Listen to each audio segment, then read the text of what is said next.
नमस्कार। नागपुर के सभी गणमान्य बहनों भाइयों को सबको मेरा प्रणाम। आज का विषय एक टीम में कैसे परफॉर्म करें, how to perform in a team. अकेले तो हम सब लोग अच्छा काम कर लेते हैं क्योंकि अपने अंदर दिल में आग जो होती है उसको पूरा करने की, लेकिन जहाँ भारतीय लोग टीम में जब आते हैं तो फेल हो जाते हैं। ऐसा क्यों? ये एक बड़ा प्रश्न है। आइए देखते हैं। हम सभी अपनी जिंदगी में किसी न किसी पेशे से जुड़े होते हैं। हम कई लोगों से मिलते हैं और साथ में काम करते हैं। टीम वर्क इतना महत्वपूर्ण है कि इसके बिना आप अपनी योग्यता की ऊंचाइयों को छू नहीं पाते। लेकिन वो क्या खूबियां होती हैं जो किसी टीम को सफल और दूसरों से अलग बनाती हैं? ऐसी टीम का काम करने का तरीका दूसरों से अलग होता है। ये हमेशा काम की क्वालिटी पर ध्यान देते हैं, जिससे टीम बेहतर तरीके से काम करती है और एक नया मुकाम हासिल करती है। किसी भी टीम या ऑर्गेनाइजेशन के अच्छे परफॉर्मर्स अपने काम करने की क्षमता को बखूबी समझते हैं। ये लीडर की तरह काम करते हैं। सीखने और सिखाने की धुन के साथ ये अपने काम से दूसरों के लिए प्रेरणा बनते हैं। एक अच्छी टीम अपनी गलतियों का उत्तरदायित्व खुद लेती है, खामियों को स्वीकार कर उनमें सुधार करती है। ऐसे टीम के लोग खुले विचारों को अपनाते हैं। आज के विषय में हम यही जानने की कोशिश करेंगे कि कैसे एक टीम के काम करने का तरीका उसे दूसरों से अलग बनाता है और कैसे आप किसी टीम में परफॉर्मर बन सकते हैं। आपको क्या लगता है, why do we fail as a team? Sir, हम लोग सारे लोग लीडर बनना चाहते हैं, कोई फॉलोअर नहीं बनना चाहता, इसलिए शायद टीम फेल हो जाती है। अच्छा, very good answer, very good. Mission को भूल करके पर्सनल इंटरेस्ट पे ध्यान देते हैं ज़्यादा। सर, अंडरस्टैंडिंग नहीं होती है। We can't take disagreements in the right spirit. We don't give the credit to all the team members. We are not ready to accept the differences with our team members, so the team cannot work properly. हमारी team में जो खामियां रहती है हम उसको नज़रअंदाज करते हैं। Sir, basic point is lack of coordination, which many times is an important factor for succeeding any team work. Team की गलतियां हम सबके सामने लाके रख देते हैं, पर किसी की अच्छाइयों को हम अप्रिशिएट नहीं करते। Very good. All these are the reasons that we fail as a team players. अब उसके लिए क्या करना चाहिए, ये एक प्रश्न। दूसरा प्रश्न आता है, स्वामी विवेकानंद ने कहा कि इंडियन यूथ और इंडिया शुड प्ले फुटबॉल। उसके पीछे यही भावना थी। कोई भी आप गेम खेल लें, लेकिन फुटबॉल जो है वो अगर कोऑर्डिनेशन नहीं होगा, टीम वर्क नहीं होगा तो आप जीत ही नहीं सकते, कितना भी जोर लगा लीजिए।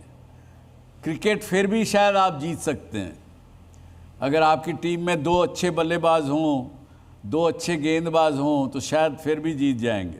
लेकिन ये फुटबॉल एक ऐसा गेम है जिसमें टीम वर्क के बिना आप बिल्कुल नहीं जीत सकते। तो इसीलिए स्वामी विवेकानंद ने भी ये कहा कि ये खेलिए। आगे चलते हैं इसमें। इसको थोड़ा सा मैं इस तरह से एक्सप्लेन करना चाहूँगा आपको कि coming together is a beginning. जब हम टीम बनाने लगते हैं तो उसने कहा coming together is a beginning and keeping together is progress. Team को इकट्ठे रखना itself is very very challenging. इसलिए उन्होंने कहा कि coming together is beginning, keeping together is progress and working together is success. यही 3 मंत्र हैं और कुछ भी नहीं है। और आप लोगों ने जितनी भी बातें कही सब सच थी, सब ठीक थी, लेकिन अगर उसको समराइज़ करें तो पहले तो साथ में आइए, साथ में आने की इच्छा होनी चाहिए भी चलो हम टीम में काम करें भी, और साथ में आके उसको इकट्ठे रखना। इकट्ठे रखना माने यही चीज़ हो जाएगी कि दूसरे की अच्छाई भी देखोगे, बुराई अकेले नहीं देखोगे, दूसरे के टैलेंट को पहचानोगे, सब कुछ करोगे तभी इकट्ठे रह सकोगे ना, नहीं तो इकट्ठे कैसे रह सकते हैं। तो इसलिए कहा कि keeping together is progress and working together is a success. चलिए, हमारे बीच में आज मैं कुछ मेहमानों को बुलाऊं, उससे पहले टीम के मायने क्या, टीम को किस प्रकार से डिफाइन करेंगे? Anybody want to try? Team is a group of people working together to achieve a common motive. मैंने ये कहा उसको टी माने together, E mean everyone, together everyone, team मैंने टुगेदर, एवरीवन, ए से achieve and still have desire for more. दिल में आग होनी चाहिए। Together everyone achieve yet we want more. जब तक डिज़ायर नहीं होगी और ज़्यादा करने की, तब तक भी टीम इकट्ठी नहीं रह सकती है, आगे नहीं बढ़ सकती है। हमारे बीच में आज मैं आपको एक ऐसे शख्स से मिलाना चाहूँगा जो कि फाउंडर हैं स्लम सॉकर के इंडिया में। मैंने आज तक पहले सुना नहीं था कि स्लम सॉकर के नाम से ओलंपिक्स भी होता है। तो विजय जी बरसे, founder of Slum Soccer, he started as a NGO with an aim to promote the slum children through the medium of football on a daily basis. और फिर उनसे पूछते हैं, जानते हैं कि क्या हुआ इनके साथ और कैसे ये आगे बढ़े। So let us welcome Mr. Vijay Barse on the stage. आपका बहुत बहुत स्वागत है विजय जी। आप बताइए, जो अभी जो आपने एक मुहिम छेड़ी, जब आपको फुटबॉल के बारे में खुद पता नहीं था खुद के बारे में, तो और सब कुछ आपने किया, तो आज अपने आप को अब सक्सेसफुल मानते हैं या कैसे? जी हाँ, जो मेरा मिशन था वो मिशन मैंने करीब पूरा किया है। इसलिए कि जो 2001 में मैंने इसकी शुरुआत की तो जो लोग हंसते थे, इसको पब्लिसिटी स्टंट या पॉलिटिक्स कहते थे, आज वो सारे लोग इसको सलाम करते हैं। नागपुर से जिसकी मैंने शुरुआत की थी, नागपुर के झोपड़पट्टियों से जिसकी शुरुआत की थी, आज उसमें 200 देशों तक ये झोपड़पट्टी फुटबॉल जो है 200 देशों तक जा चुका है। बहुत अच्छा। और फुटबॉल के जितने भी ऑर्गेनाइजेशन है, FIFA, Asian football federation, European football federation, जितने भी ऑर्गेनाइजेशन है, सारी की सारी ऑर्गेनाइजेशंस इसको मानती है। आज का जो विषय हम डिस्कस कर रहे थे कि भारतीय लोग एक टीम के रूप में काम नहीं कर पाते हैं, तो एक फुटबॉल भी एक टीम वर्क का भी एक माध्यम बन सकता है या बना है। इसके बारे में क्या कहेंगे? फिर फुटबॉल तो दुनिया का सबसे ज़्यादा पसंदीदा गेम है, सबसे ज़्यादा, क्रिकेट से भी ज़्यादा फुटबॉल को पसंद किया जाता है। जी, फुटबॉल या कोई भी टीम, जैसे आप टीम का उल्लेख करते हैं, किसी भी टीम के लिए एक तो पैशन चाहिए खेलने का, उसके बिना नहीं होता है। खिलाड़ी को और उसके कोच को एक डिसिप्लिन में रहना ही चाहिए। अगर डिसिप्लिन नहीं है, पैशन नहीं है, तो आप कितनी भी अच्छी टीम बना लो, वो जहाँ है वहाँ से एक स्टेप आगे बढ़ सकती है, वहाँ से 100 स्टेप नहीं जा सकती है। जी बिल्कुल। तो ये जो स्लम सॉकर, या जिसको हमने नागपुर में 2001 में झोपड़पट्टी के नाम से शुरू किया था, झोपड़पट्टी फुटबॉल, आज इसको दुनिया स्लम सॉकर के नाम से या होमलेस के नाम से जानती है। बहुत अच्छा, वेरी गुड। आपके प्रश्न विजय जी से? जब सर आपके पास सर अलग अलग स्लम के सर बच्चे आते हैं, तो सर आप उन्हें सर कैसे सर यूनाइटेड करते हो अपने टीम के लिए सर खेलने के लिए? एक तो मैं उनमें मिल जाता हूँ, मैं खुद ही स्लम का बच्चा हूँ, मैं जहाँ से आया हूँ, स्लम से आया हूँ, तो मैं उनके बीच में बहुत जल्दी मिल जाता हूँ, और वो और मैं एक जैसे हो जाते हैं। एक जैसे हो जाते हैं, बहुत बड़ी बात कही, एक जैसे हो जाते हैं जी। और जब एक जैसे हो जाते हैं तो फिर कोई अलग भावना पैदा ही नहीं हो सकती है, क्योंकि अब मैं भेदभाव रह ही नहीं गया, बाकी कुछ रह ही नहीं गया। जैसे आपने कहा कि 2001 में आपने इसकी शुरुआत की थी, सो आपने ये भी मेंशन किया कि कुछ लोग थे जो आपकी निंदा करते थे, आप पे हंसते थे और बोलते थे कि आपने बस ये पब्लिसिटी स्टैंड के लिए किया है। सो सर, मैं ये पूछना चाहूँगा कि तब आपका बिहेवियर कैसे था और ये जो सिनेरियो था आपने उसको कैसे टैकल किया? बिहेवियर तो मेरा तब भी वैसे ही था, आज भी वैसे ही है। तब भी मैं ग्राउंड पे ही था, आज मैं ग्राउंड पे हूँ। 2001 में जब शुरुआत की तो ये इतना बड़ा तो मेरा कोई ख्वाब नहीं था, मैं केवल इतना कर रहा था कि जहाँ मैंने इस गेम को देखा था, झोपड़ी के बच्चे यहाँ नागपुर में हॉकी ग्राउंड है और उस हॉकी ग्राउंड पे तब 2001 में कीचड़ भरा ग्राउंड था और वहीं के बच्चे, वहाँ वसंतराव नाइक झोपड़पट्टी है, वो झोपड़पट्टी के बच्चे उस ग्राउंड पे प्लास्टिक की फूटी बकेट को किक कर रहे थे। बारिश के कारण से मैं पेड़ के नीचे था, मैं देख रहा था ये बच्चे यहाँ खेल रहे प्लास्टिक की फूटी बकेट को फुटबॉल समझ के। मैं उतनी देर तक, जितनी देर बारिश थी मैं वहाँ खड़ा था, मैंने एक चीज़ ऑब्जर्व की, क्योंकि मैं टीचर था, बेसिकली मैं टीचर ही हूँ, तो मैंने एक चीज़ मैंने देखी थी उनके बीच में कि ये बच्चे जितनी देर यहाँ प्लास्टिक के फूटी बकेट को किक कर रहे हैं, इनमें से किसी ने अभी गाली नहीं बकी है। वाह। इनमें से किसी ने खर्रा नहीं खाया है, किसी ने आगे निकल के कोई बीड़ी नहीं पी है। यानी इतनी देर तक, जितनी देर वो ग्राउंड पे है वहाँ प्लास्टिक के फूटी बकेट को फुटबॉल समझ के खेल रहे हैं, उतनी देर ये गलत बातों से दूर है। केवल वो गलत बातों से दूर नहीं थे, लेकिन मैं और आप, हम भी बचे थे उनकी गलत बातों से, इसलिए कि अगर वो मेरे घर के नज़दीक से जाते तो ज़रूर मेरे स्कूटर को, मोटरसाइकिल को हाथ लगाते थे, उसके गियर वायर को हिला के देखते थे, या अगर कार है तो कार के शीशे में अपनी सूरत देख के जाए। तो दोनों चीज़ें मैंने देखी थी, एक तो वो भी बच रहे थे और उतनी देर तक हम भी बच रहे थे। और ये मैंने मेरे जीवन का एक मिशन बनाया कि मैं इनको इतनी देर, कम से कम इतना देर तो मैं कर सकता हूँ इनके लाइफ में। वेरी गुड, बहुत बड़ी बात है विजय जी, आपने बहुत अच्छा काम कर रहे हैं। आज ये भी मैं मानता हूँ कि भारत के निर्माण में, देश के निर्माण में ये कार्यक्रम की बहुत बड़ी भूमिका रहेगी। आप यहाँ आए उसके लिए बहुत बहुत आभारी हूँ। एक छोटा सा आपको हमारा फाउंडेशन का धन्यवाद।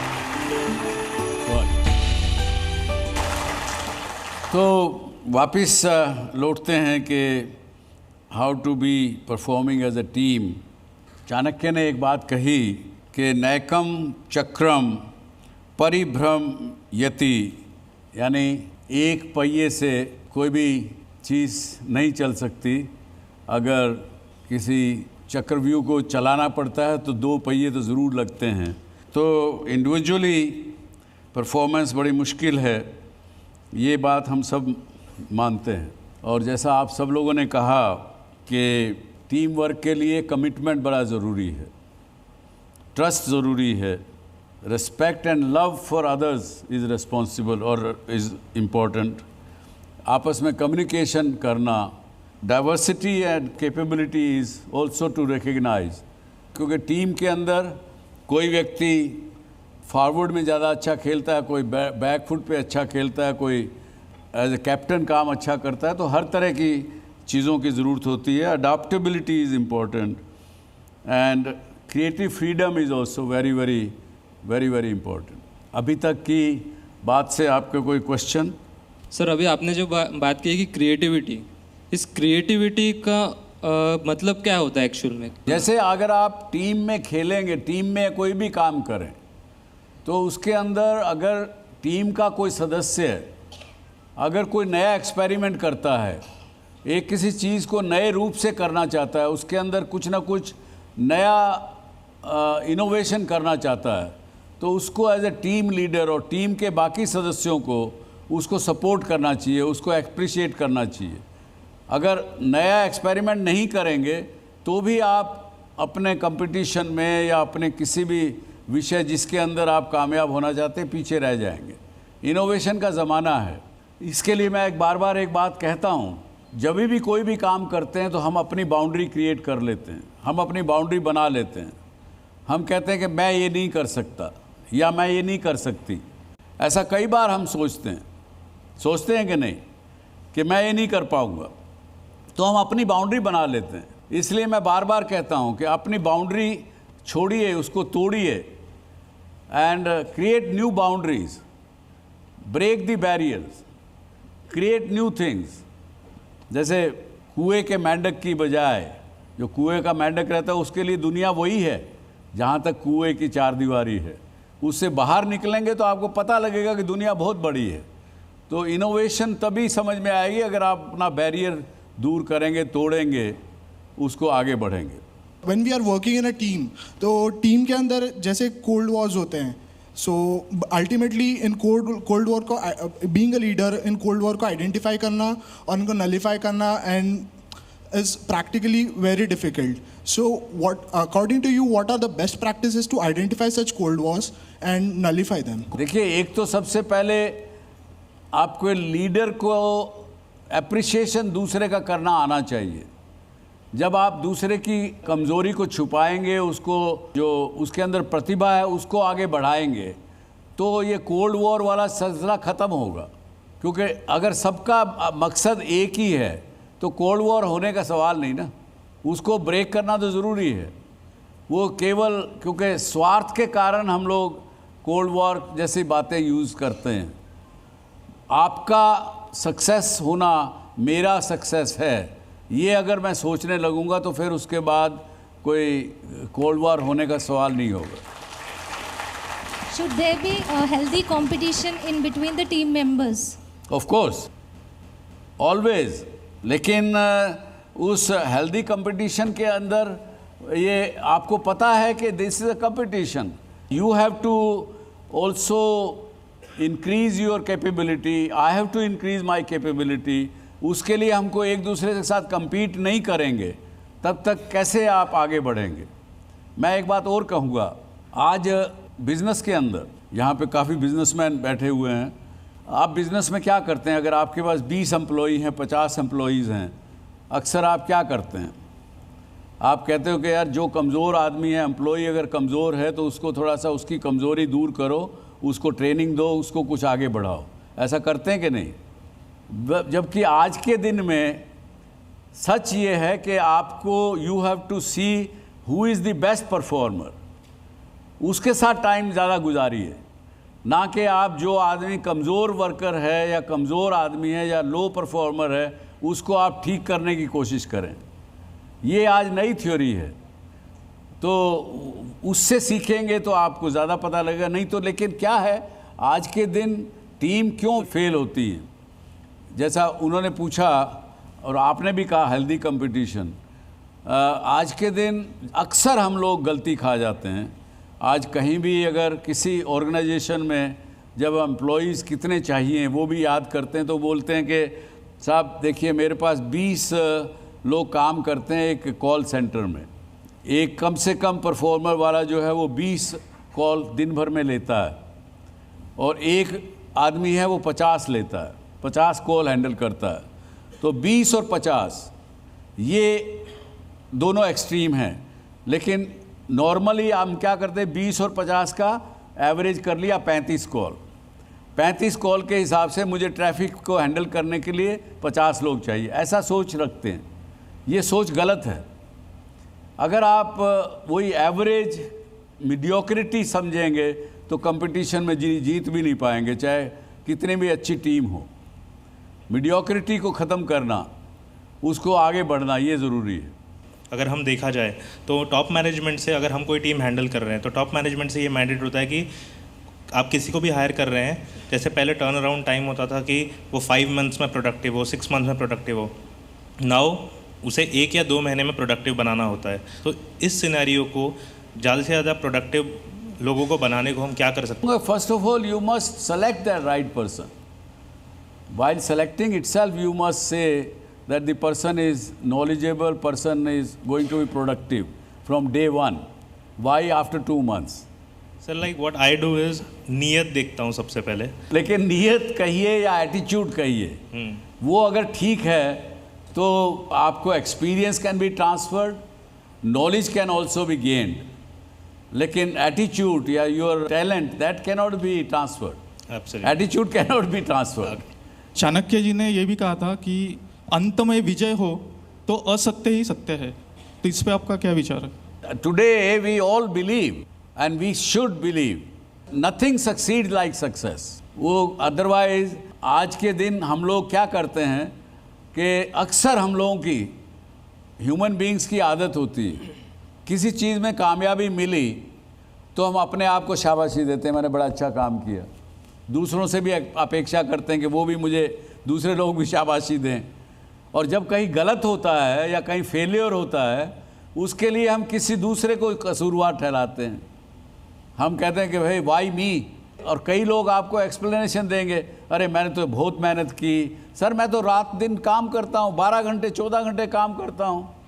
अरे भाई करता होगा तू काम, लेकिन तेरा रिजल्ट तो नहीं आया।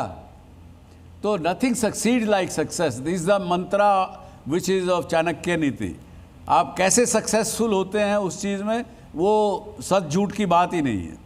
सर आपकी जो पूरी टीम है वो कितने लोगों की है मैं जानना चाहता हूँ, और इसके लिए वन थिंग आप बताइए कि आपने एक कौन से थिंग पे सबसे ज़्यादा जोर दिया। Thank you. अभी 30,000 लोग काम करते हैं एसएल ग्रुप में। अब सक्सेस क्यों मिली, कैसे मिली, वो तो मैं 2-3 बात कहता हूँ कि एक तो अपने आप पर भरोसा, अपने आप पर विश्वास रखिए, अपने में अंदर कमज़ोरी मत आने दीजिए, और अगर फेलियर हुआ तो उससे कुछ सीखिए, स्वीकार करिए, आगे बढ़िए। यही मंत्र है और कुछ भी नहीं है। There is no rocket science. Sir my question is कि जब हम नया वेंचर शुरू करते हैं तो उसमें जब टीम बनाते हैं नई, तो उस समय होता यह है कि हम वो टीम को काफ़ी कुछ सिखाते हैं, काफ़ी कुछ बताते हैं, ट्रेन करते हैं, बट कुछ महीनों के बाद वो हमें छोड़ के चले जाते हैं जब नए वेंचर शुरू करते हैं उस समय। और हमें अगर स्मार्ट वर्क करना है तो विदाउट टीम वर्क से हम स्मार्ट वर्क नहीं कर सकते। तो इसमें एक फंडामेंटल मैं आपसे गाइडेंस लेना चाहता हूँ सर, कि इसमें ऐसा क्या करें जिससे हम उसको सस्टेनेबल कर पाए। मेरा ऐसा मानना है, और मैंने जो तजुर्बा मुझे हासिल हुआ है उसमें, जब आदमी आपको छोड़ के जाता है, जब आप ट्रेनिंग दिए भी हो, सब कुछ किए हो, जब वो छोड़ के जाता है, कहीं ना कहीं उस ऑर्गेनाइजेशन में कुछ ना कुछ कमी है। या तो आप उसको इज़्ज़त नहीं दे रहे हैं, या उसमें उसके सक्सेस को अप्रिशिएट नहीं कर रहे हैं, उसको ओनरशिप नहीं ट्रांसफ़र हुई है। जब आदमी एम्प्लॉई काम करता है, अगर उसके ओनरशिप आप उसको देंगे, वो समझे कि ये मेरा काम है, तो वो जल्दी से छोड़ेगा नहीं, आपकी ट्रेनिंग बेकार नहीं जाएगी। It's only motivation to train the people, to tell them that it's your business and you take care of them. और पैसा से ही अकेले लोग नहीं टिकते हैं आपके पास। सर आजकल सब कुछ बहुत फास्ट पेस से चेंज हो रहा है, technology is changing, processes are changing. तो एक टीम में there could be one person जो बहुत एक्सपीरियंस्ड है और उन्होंने बहुत अच्छा परफॉर्म भी किया है, but we bring about a change and he is not able to adapt to that change. तो ऐसे वाले सिनेरियो में क्या उस इंसान को परफॉर्मर वापस कैसे बनाया जाए और उसको कैसे अडेप्ट करवाया जाए चेंज को, वो थोड़ा बताइए please. First of all you select the right person for the right job. Right fitment is important. एक व्यक्ति ज़रूरी नहीं कि वो एक काम जो पहले अच्छा करता था और आपने अपना बिजनेस चेंज किया, अपना कुछ और लाइन चेंज की, कोई ज़रूरी नहीं है कि वो व्यक्ति वहाँ कामयाब हो। तो आपको उसको या तो राइट फिटमेंट दीजिए उसके हिसाब से, नहीं कर सके तो यू शुड नो द, उसको मैं कहता हूँ art of tough love. You should have that. You should sit, you should talk to the person कि भैया नहीं वर्कआउट हो रहा है, you should find something which is useful for you. It will be good for them, it will be good for you. क्यों हम कई बार emotional हो जाते हैं, इमोशन में हम आदमी को, अरे यार ये 15 साल से मेरे साथ काम कर रहा है, उसको कैसे जाने को कहूँ, कैसे नहीं जाने को कहूँ, उस बात में पड़ जाते हैं। उसमें आप उसका भी नुकसान करते हैं, अपना भी नुकसान करते हैं। अल्टीमेटली वो आदमी किसी लायक नहीं रहता है। That's why I always say to my people, you should know art of tough love. अभी मेरे साथ एक और मेहमान हैं, ये भी बड़ा मोटिवेशनल काम करते हैं, उनसे ही जानेंगे कि कैसे वो क्या करते हैं। श्रीधर शंकर राव ठाकरे। ठाकरे साहब आइए, आपका स्वागत है। ज़्यादा ये काम करते हैं फार्मर्स के बीच में, किसानों के उत्थान का काम करते हैं।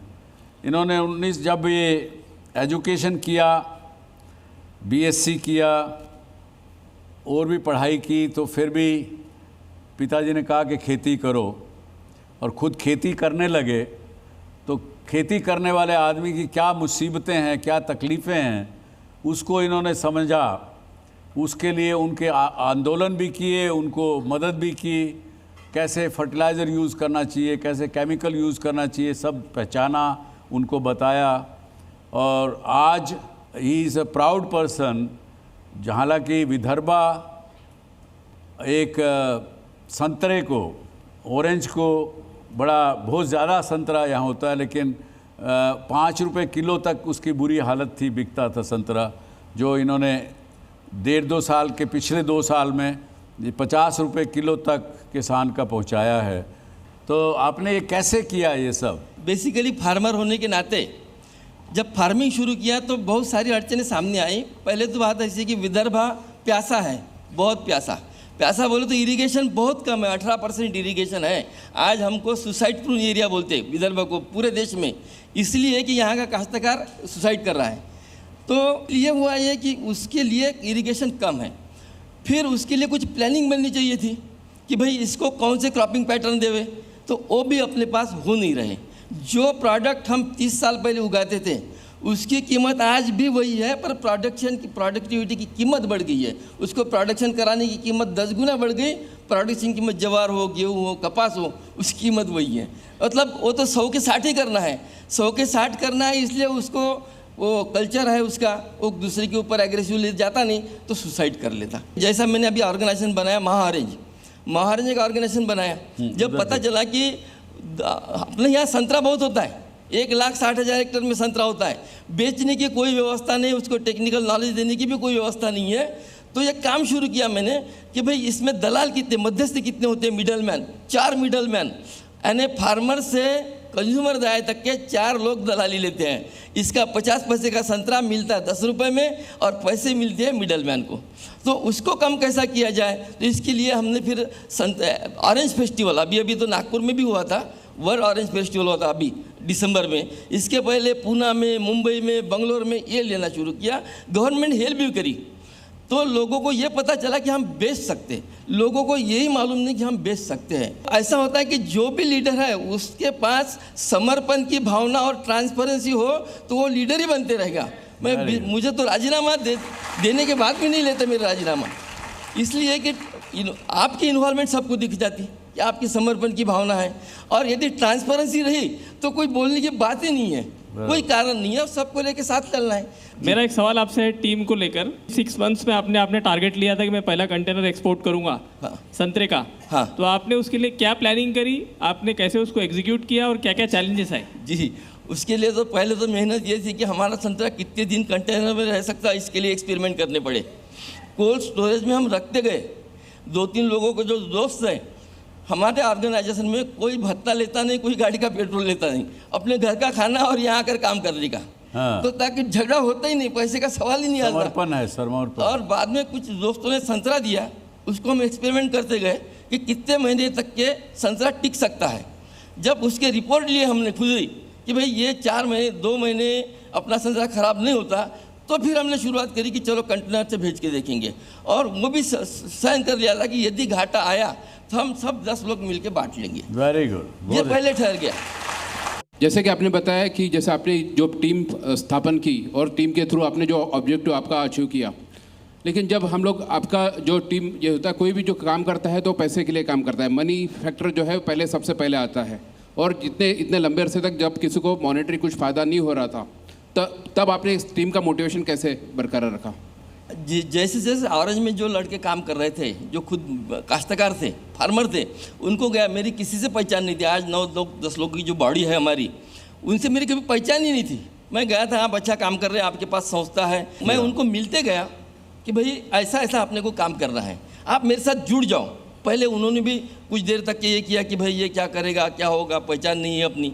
पर जब जुड़ते गए और जब उन्होंने काम देखा, 1 महीना हो गया, 2 महीने हो गए, 2 साल हो गए, उनको पता चल गया कि इनके साथ रहने के बाद में उनके 10 काश्तकारों के काम हो रहे हैं, उनको अच्छा भाव मिल रहा है। तो इनका जवाब ये है कि सबसे पहले जो लीडर है उसको निस्वार्थ भाव से काम करना होगा, तब दूसरे लोग भी निस्वार्थ भाव से काम करेंगे। हम सभी जानते हैं कि इंडिया में अनएम्प्लॉयमेंट एक बहुत बड़ी प्रॉब्लम है। सो इससे जो वेल्थ क्रिएशन हो रहा है, सो इसमें कोई बिजनेस अपॉर्चुनिटीज़ है यूथ के लिए, या फिर इससे एम्प्लॉयमेंट प्रोवाइड की जा सकती है इंडियन यूथ को? मैं बताऊं, बहुत सारे यूथ आज फार्मिंग में आए हैं, बहुत सारे यूथ, पर उनको उनका गेन ही नहीं मिल रहा, वो 100 के 60 ही कर रहा। आज यदि ये काम करने जाए, जैसा मेरे साथ जुड़े हुए कम से कम 2,500-3 हज़ार बच्चे हैं, लड़के हैं अभी सोसाइटी में, उनको जब पहले 10,000 रुपये मिलते थे, आज 50,000 रुपये मिल रहे हैं, तो एम्प्लॉयमेंट ही हो गया उसके लिए। फिर उसके लिए मैं बताऊं, और ये जो एक्सपोर्ट वगैरह की बात है, मैं जो दिल से जो बातें हैं वो बताना चाहिए। अपना ही मार्केट इतना बड़ा है डोमेस्टिक इंडिया का, पर हमारी बात ऐसी है कि जब तक कि हमको बाहर का पेपर में जब तक कि आता नहीं कि धूम मचा रहा हमारा संतरा दुबई में, तब तक कि हम हमारे फल की ओर देखते नहीं। ये बिल्कुल सही है। तो अगर इस देश का युवा अगर टीम वर्क से काम करे, और आज अगर 10 युवा इकट्ठे होकर एक गांव को अडॉप्ट करें, मैं कहता हूं कि ऐसे बहुत से हमारे पास उदाहरण हैं कि आज किसान की आमदन डबल ट्रिपल की जा सकती है। ये तो हमको आगे बढ़ना है। हम अगर कुछ करना चाहेंगे, जैसे कि ठाकरे साहब कर रहे हैं, कि पहले खुद अपना स्वार्थ छोड़िए, तब दूसरे लोग साथ जुड़ेंगे। इनके साथ भी ऐसा ही हुआ है ना कि लोग जुड़ते चले गए। आज आपका यहाँ आने के लिए बहुत बहुत धन्यवाद ठाकरे साहब। तो ये बात रही, जैसा कि हमने आज इतनी देर चर्चा की, कॉम्प्लिकेशन तो हर चीज़ में है, कंपटीशन हर चीज़ में है, पॉलिटिक्स हर चीज़ में है। कोई लोग चाहेंगे नहीं कि आप टीम में प्ले करें, वो चाहे पॉलिटिक्स आपके परिवार में हो, आपके कम्युनिटी में हो, आपके मोहल्ले में हो, आपके शहर में हो, सब जगह है ये। कहीं ना कहीं पॉलिटिक्स, कहीं ना कहीं राजनीति, स्वार्थ बीच में आ जाते हैं। उनको छोड़ने के लिए देने में जो आनंद है, उसको अगर एक बार सीख जाएंगे तो कन्फ्लिक्ट सब खत्म होंगे। इसके साथ ही थैंक यू वेरी मच। जय हिंद, जय भारत।